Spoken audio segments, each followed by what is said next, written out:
After having seen all the aspects of this chapter, which is admission of new partner, like new ratio, sacrifice ratio, methods of calculating goodwill, accounting treatment of goodwill, revaluation of assets and reassessment of liabilities, we are finally at the last video of this chapter.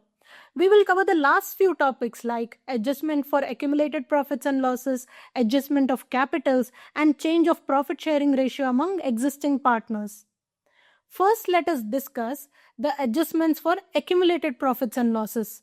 At the time of admitting a new partner into the firm, if there exists any accumulated profits or losses or any reserves which were yet to be distributed or shared among the partners, then the new incoming partner is not entitled to enjoy such accumulated profits and reserves and neither liable to contribute to such accumulated losses.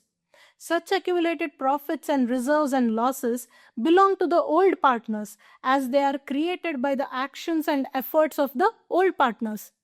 These are usually in the form of general reserves, reserve funds, or profit and loss account balances.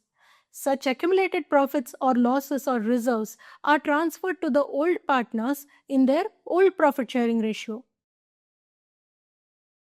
Let us see how the entries are passed to transfer the accumulated profits or reserves or losses to the old partners. Where the firm has accumulated profits, it means that there is a credit balance in the reserves. For such accumulated profits to be adjusted, the general reserves are debited, thereby closing such credit balance, and the corresponding credit is given to the old partners' capital accounts in their old profit sharing ratio. Where the firm has accumulated losses, then it means that there is a debit balance in the profit and loss account. For such accumulated losses to be adjusted, the old partners' capital accounts are debited in their old profit sharing ratio, and the corresponding credit is given to the profit and loss account, thereby nullifying the debit balance and closing it. The net effect of the above entries is that any profits or losses accumulated in the period prior to taking in the new partner is transferred to the old partners to the credit or debit of their capital accounts, and all the accumulated balances are closed. Now let us discuss the topic of adjustment of capitals.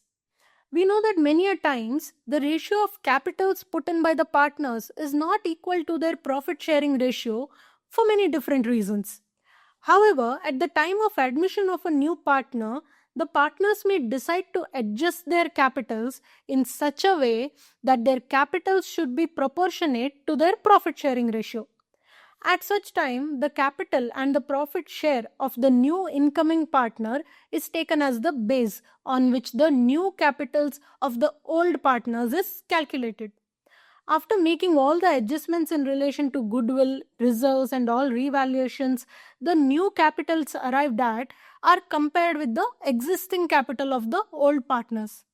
The partner whose existing capital is less than the new arrived capital has to bring in additional capital, whereas the partner whose existing capital is in excess of the new arrived capital will withdraw such excess capital. The net effect of this process is that the capital of all partners will be proportionate to the new profit sharing ratio. Sometimes, even when there is no admission or retirement of a partner, the partners may decide to change their profit sharing ratio. In such a case, when the ratios are changed, it may result in additional share in future profits to some partners and a loss of share in future profits to other partners.